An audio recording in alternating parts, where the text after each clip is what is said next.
This is KGW News at Sunrise.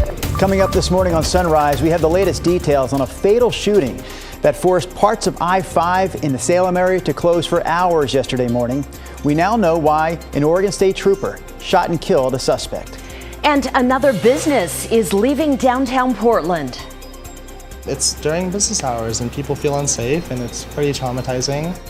But others are making a different choice. We spoke to the last remaining tenant on the property about why he decided to stay.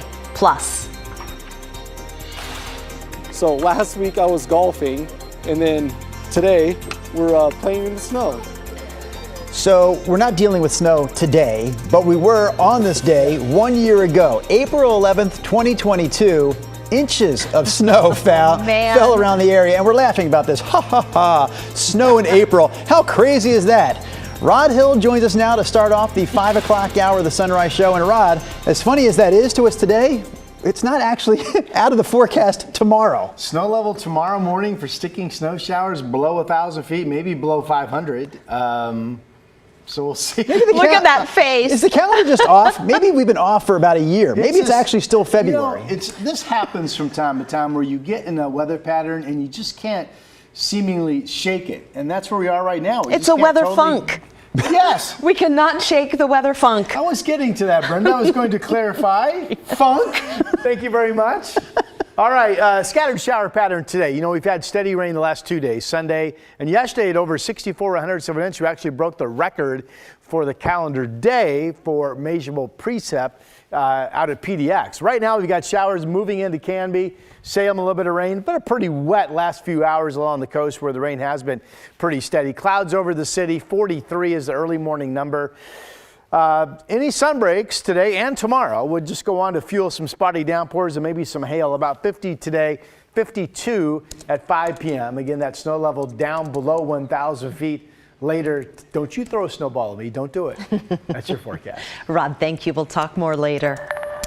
We start this morning with an update on a wild scene on I-5 in Salem yesterday morning. Oregon State Police say they shot and killed a man who was holding a truck driver at gunpoint. They say a trooper stopped to help the disabled semi near the Mission Street exit on northbound I-5 and found the crime in progress. OSP says the suspect, 31-year-old Felipe Amezcua Monzo, immediately shot at them and the trooper returned fire. Monzo was hit and ran away, but they did recover his gun. Troopers later found him hiding in the shrubs along the highway and he died at the scene. The trooper was also hurt and will be on administrative leave during the investigation. You know, I think everybody's kind of still reeling and trying to process what happened. Radio Cab Company is remembering one of its drivers who was stabbed to death by a passenger on Sunday. Police still haven't identified the driver, but Radio Cab says video recorded inside his taxi the night of the stabbing shows exactly how he was attacked. I think drivers are going to be far more aware of who's in their back seat and what's going on because this absolutely came out of nowhere. It was completely unprovoked. He never saw it coming. Police arrested 30-year-old Moses Lopez for the attack. According to court documents, Lopez already had a warrant out for his arrest from Coos County for threatening two men there with weapons last Monday. He was charged and released, but never showed up for a Thursday court appearance. Lopez is now in Multnomah County Jail, charged with murder. Another downtown Portland business is calling it quits. Kova Coffee on the corner of Southwest 12th and Jefferson says the never-ending threats, vandalism, and violence just became too much. As Catherine Cook reports, Kova is the latest shop on the block to close, but she also checked on another one that's choosing to stay. Southwest 11th and Jefferson has seen some dark days and tough decisions. At Kova Coffee, calling the shots has never felt this hard. I mean, I think all of us here at the cafe feel a little distraught. On Monday, management announced on social media they'd be closing this location for good. Thursday will be their last day. The business cited extreme violence and criminal activity that keeps getting worse. We had a window that was shattered during business hours. And then we also had like a chair thrown like last Wednesday at this window, and it's during business hours and people feel unsafe and it's pretty traumatizing. Baristas like Chance McLeod say they wanted to work here to make good coffee and a safe, inviting space for people to enjoy it in. He never thought that would include hazard pay and de-escalation training, but here we are. Things escalate because we only have so much like escalation training as baristas. Cova's exit follows Amazon's recent departure from this same building. Both opened in 2017. That leaves Karam Restaurant and Bar as the last remaining business tenant. Our mindset is definitely not on leaving, right? I mean, we signed a very long-term lease for a reason, because we're in it to win it. Owner Karam is grateful for continued business and support. But he's also dealt with his own share of crime, including several broken windows. But nothing, he says, in the last month. For him, that's a win. Every day coming to work it's always a surprise for me. Kind of roaming around the building, seeing if there's any broken glass, seeing if there's any break-ins. It's just been such a shock. Sarah Shaul is CEO of Bricks Need Mortar, an advocacy group for small businesses. Each year, they survey small business owners. Out of 118 questioned, 63% said that in 2021, their business had been broken into or vandalized. In 2022, 79% said they'd been hit. Many, more than once. There's a lot of blame pointed at other entities, whether it's the city versus the county or whether it's the police versus the DA. Come on, guys, we got to cut this out. We need to get together and we need to just work to solve these problems. Shaul admits what's happening in Portland is not much different from what many other cities are experiencing, but maybe the tumble began from a more idyllic place. I believe that, Portland just had much farther to fall. And this is just one block. I kind of hope the street can get better after a certain amount of time. Catherine Cook, KGW News. Kova Coffee has 2 other locations that will stay open, one on Southeast Hawthorne, the other on Southeast Grant. Let's take a look at some other local headlines we're following this morning, starting with hundreds, of Providence nurses planning to picket today. This is video here of Providence nurses that were on strike back in January. Organizers call today's event an informational picket, all about improving staffing, raising care standards, and supporting the passage of House Bill 2697. Hospital leaders and several unions just came to an agreement over that bill, which would mandate patient-to-staff ratios and penalize hospitals that don't meet certain standards.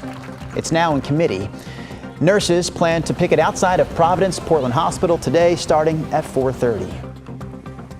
The Willamette Week is reporting that Mayor Ted Wheeler called for a round-the-clock foot patrol of the area at Southwest 4th and Washington in downtown Portland.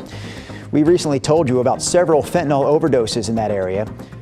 The newspaper did extensive reporting on this spot earlier this year, calling it an open-air fentanyl market where people were buying and using drugs. It's not clear how long those round-the-clock foot patrols would last. And last headline here, small businesses vandalized in East County now have a new option to help cover cleanup costs. Multnomah County is offering small grants of up to $5,000 to help repair damage. The grants are open to small businesses east of I-205. You can find a link to apply on the county's website. And that's a look at some of this morning's local headlines. Amazon has reached a deal to use renewable energy to power its massive data centers in eastern Oregon. Activists have been pushing the company to do this. Amazon says it started working with the Umatilla Electric Cooperative to select the power supply for its data farms near Boardman and Hermiston. However, Amazon says the contracts do not allow it to disclose how much power it's buying. All right, take a look at this, because this is what the area looked like 1 year ago today, April 11th, 2022. Oh, man. Do you remember this, Brenda? I do. 1.6 inches of snow on the ground. Again, this is just Portland. Some areas got hit a lot more than that. This is the only time in recorded history that Portland has seen measurable snowfall in the month of April. Again, lots of areas got hit even harder, Southwest Washington being one. Depending on where you lived in Clark County, you may have had anywhere from 3 to 6 inches of snow 1 year ago today. So we have Rod Hill talking more about this morning. And it was much higher up in elevation, but it looked like, going back over the records, it was Clark County and Southwest Washington that got hit the hardest. So this is off of my KGW Rod Hill Facebook post 1 year ago today. This is what I put up. An inch of snow. I posted this in the morning. It went on to be a total of 1.6, as Drew mentioned. The most in recorded history going back to 1940. The downtown record, KGW had 2 inches. Those records go back to 1870. And if you read more, it's 5 inches in the West Hills, more than that up in Ridgefield. That's Vancouver's Pearson Airfield. I had 116 comments. Walnut Grove, there's a ruler with 3 inches on the ground. And we'll keep showing you some more of these. This is Kelso, not up in the hills, but at 180 feet. 6 inches on the ground. Again, Southwest Washington got hit the hardest, but there were, 4, 5, 6 inches of snow being reported up in the West Hills. There's Orchard, some snow on the ground. Liesel Donald Orr saying 2 to 3 inches in the Lackamas Lake area. And I think I do have one more picture I want to show you. That's cute. Hearts on the ground. Not sure where that was. Bob Vaughn posted that 1 year ago. Here's one picture I wanted to show you. So, I mean, it was fairly widespread. This is Beaverton. Now, that was just a dusting of snow, but it does showcase that much of the area 1 year ago had some snow on the ground. My forecast includes sticking snow showers below 1,000 feet potentially later tonight. Oh boy. Let's get you to the weather map for today's complete forecast, shall we? Cold weather pocket out in the Pacific. We just can't seem to completely shake this colder than normal weather pattern. We get a couple decent days and then bam, we're right back into it. Yesterday, by the way, just looked at the climate report from the National Weather Service out of PDX.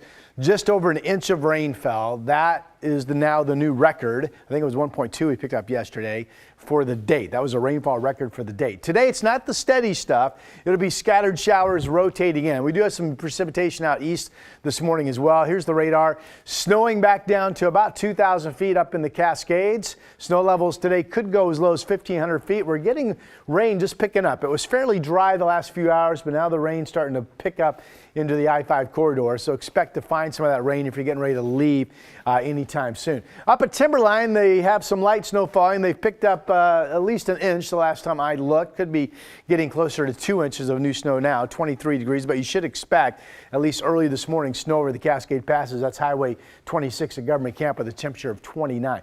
Government Camp should get above freezing this afternoon, and that would make the passes back to just wet roadways. But there's Santee Ann Pass. You can see the snow falling.